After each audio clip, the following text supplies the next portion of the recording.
You're listening to Kelly and Company with Steve Kelley, Murphy Wells, and Bill Rogan. News Talk 710 KNUS. 20 minutes until 9 o'clock. I love them. And anyway, seriously. Hey, talking about this big air show this weekend, among everything else going on, man, what a busy weekend when you look at, coming up on Labor Day and the traditional end of summer. Packing it all in Colorado this weekend, whether it is the Pro Cycling Tour, but there's a giant Rocky Mountain Air Show going on, too. And it's going to happen up at the Rocky Mountain Metropolitan Airport in beautiful Broomfield, Colorado. With us on the line is a good friend here, Bob Stedman, Mr. Cirrus. Now, Bob, you'll have to explain what that means, because, not being a pilot, not being into airplanes, we might not know what that means. You are the president of Independence Aviation as well. You hear commercials here on 710 KNUS, right? That is correct. And I tell you, Steve, I was so excited when I got the note from KNUS to call you guys. I was absolutely certain that Bill Rogan was calling to sign up for flying lessons. I was shocked that it wasn't him. Now, if there is any airplane, Bill, that if you were inclined to even try it would be the Cirrus, right? Bob, why? Well, absolutely. The Cirrus has been manufactured since the late 1990s. The company was actually started by a couple of farm boys from Minnesota, Dale and Ellen Clapmeyer, and it has revolutionized personal air transportation in the general aviation industry. It's a piston-powered airplane, seats 4 or 5 depending on model, and it has got all kinds of great avionics and electronics in it that helps the pilot know how much fuel he has left, where he's going. But the most important thing? The blue handle, and what does that do? Well, the little red handle on top, it's a red handle, and this airplane is actually equipped with a parachute. So if a pilot finds himself in a situation that has just exceeded his abilities or the aircraft's abilities, for whatever reason, you can pull this parachute, and the entire airplane will float gently to the ground. And unfortunately, that's happened a few times, but saved many lives. Well, exactly. And we've had a number of very good saves with this thing. There's been a couple situations where weather was worse than forecast, or we've had a couple situations where the pilot was incapacitated for health reasons, and his passengers pulled the parachute, and the rest of them, and including the person that was having the event, they all survived. Bill, any interest now? Well, I would love to go on one of these planes, so long it only taxied on the runway. Bill, it's the start. Okay? It is a start. It is a start. That's a different version of ground school, but yeah. Well, we have to actually get up in the air before we can actually put it in your logbook, though, Bill.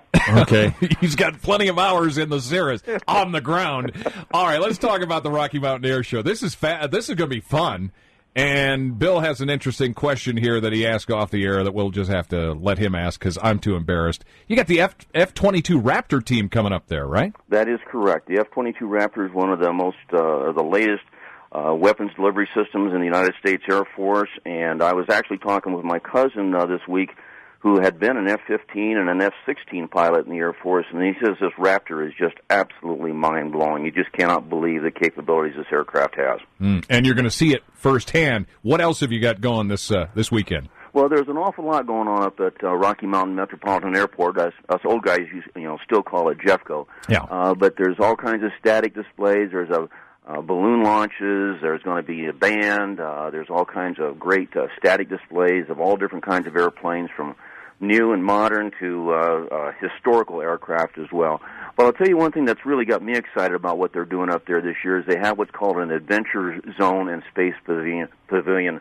And this is an educational forum for kids and students of all ages to learn more about aviation and space and careers in aviation and how airplanes are made and the things that we do. And we've got a real challenge in this industry getting people into it.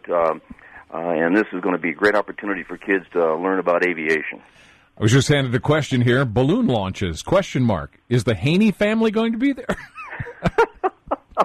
Thought you'd like that. All right, Bill, ask your bonehead question. No, do people pay admission to see the air show? Yes, sir. Yes, Why? Sir. Why can't they just stand on the other side of the rope and watch? And look in the air. Well, there are those kind of people that do that, Bill. And you call them cheapskates. No, we call him Bill Rogan. Yeah, exactly. Synonymous. Seriously, though, now with the pavilion you just talked about and the static show, that means on the ground where you can walk around and get inside. You'll be able to get inside airplanes. Great for the kids to experience. I don't know if they're actually going to have any open or not. We have a couple of airplanes that will be on display. We have a Piper Sport that's going to be on display. And in the right situation, we'll certainly let people take a look inside and see what it's all about. Bob, when did you learn how to fly? 1969, Mr. Rogan. Wow. How many hours have you got? I don't like to talk about things like that. No, because you're humble. You got like 1 million or something. Huh? I've got almost 13,000 flight hours and over 12,000 hours of flight instruction that I've given. Now, I've flown with Bob and his good friend Jim, and these guys are, they're good. You just have this sense of confidence. Now, you teach people how to fly here. Could you take somebody like Rogan and make him love flying, even if there's a genuine fear that he's got? Absolutely. I'd love to take Bill up for an introductory flight and let him see what it's like and let him fly the airplane a little bit and take him up on a nice Colorado Bluebird day when it's nice and smooth and the air is nice. Do you provide diaper service? That depends. Listen, Bob, what time is the show? And, again, how do we get there? You got a website there, Rocky Mountain Air Show. You can certainly Google that, though. Oh, yeah, I've got it up here right now. The show starts this evening at 4 o'clock, runs till about 8 o'clock this evening, and then it'll be from 8 until 5, both Saturday and Sunday. And basically the best way to get up there is head up 36 towards Boulder and get off on the Rocky Mountain Metropolitan Airport exit. Going to be an exciting show. Mr. Cirrus, Bob Stedman, thanks for popping on with us. Glad to talk with you guys. Have a great one.